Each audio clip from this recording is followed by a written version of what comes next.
Hi, thank you for watching. We are going to share a quick Jewish thought for the week. And today it's going to center around the title of the Torah portion, which is Emor, and it means to speak. In general, every word in Hebrew is precise, and you can take that word and look at it from many different angles and uncover different layers of meaning. But this is especially true, as the Rebbe always emphasized, when it comes time to the title of a Torah portion. So we're going to look a little bit at the power of speech, and out of all the different, let's say, advantages that a person has, a human being, the choice title is a medaber, which means a speaking being. Why that's chosen over another advantage, say intellect, like in Latin Homo sapien or whatever, is a different discussion. But the soul has three modes of expression, which are called three levushim, three garments: thought, speech, and action. The most internal garment is thought, between a person and him or herself. In order to get that thought out for the benefit of others, you have speech, and action, of course, is the most removed external garment of the soul. So when it comes time to speaking, there is an advantage or a benefit for the person. We have a deep need to express ourselves, not just to keep the light, let's say, that we have inside our mind, just keep it spinning for ourselves. We have a desire to define and capture the reality that we see, and to express our emotions to other people. And when it comes time to speaking, this is something that people can really work on. Some people say that they're not great at expressing themselves, and there's a certain beauty in taking that thought and finding the right combination of letters in order to capture that thought in the best way possible, and in order to uplift another person in the best way possible. That's the general positive aspect of the power of speech. Thought itself has its own benefit, in the sense that what takes you a long time to speak, you can think very quickly, and thought can be very potent, even on a mystical level, in terms of its effect on the person's mindset and body, and even on other people. So thought definitely has its advantage, and like you see in some groups, religious groups, they put a lot of emphasis on speech, especially negative speech, the idea of gossip and slander and how damaging that is.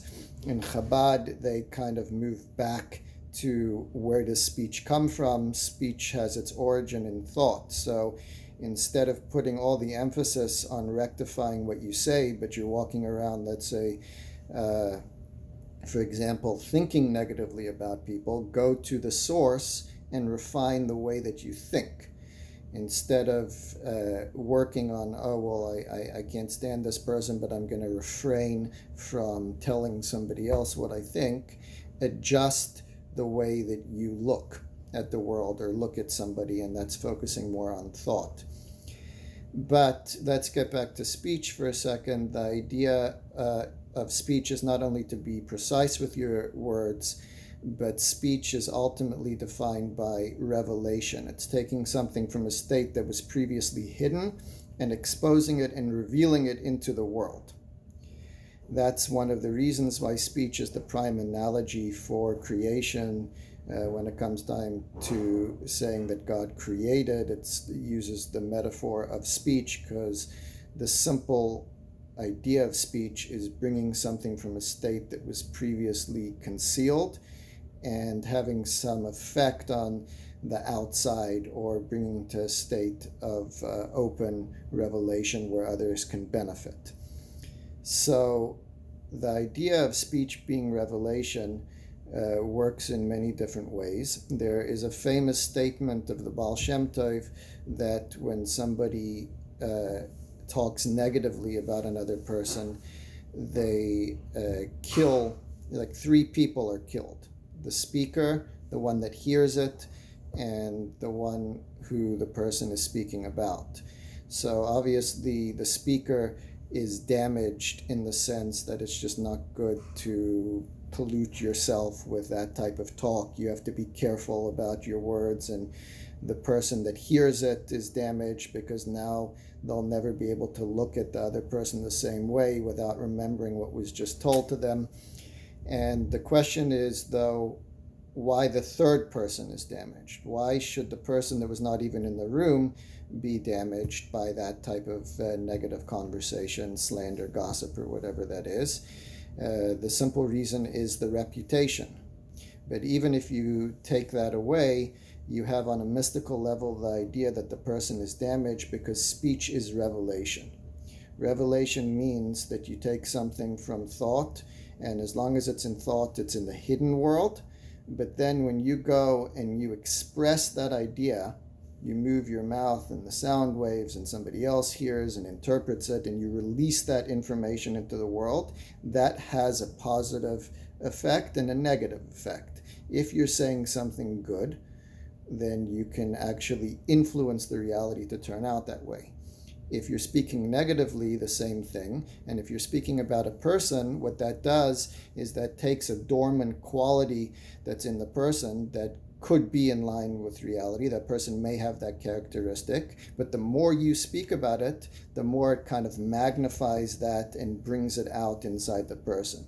So that's more of the mystical concepts of speech. But the basic message is that we have to be careful in how we speak, and we have to work on our speech in a way of speaking as clearly as possible, capturing our thoughts as clearly as possible, which is rewarding for us. It also works the brain to be more precise, and it's also benefiting other people by being able to take the light inside our mind and express it in such a way that it has an emotional effect on another person and the conversation. So anytime you meet somebody, a person as a medaber, as a speaking being, has the power to use their speech in a positive way, and we should always try to do that. Have a great day.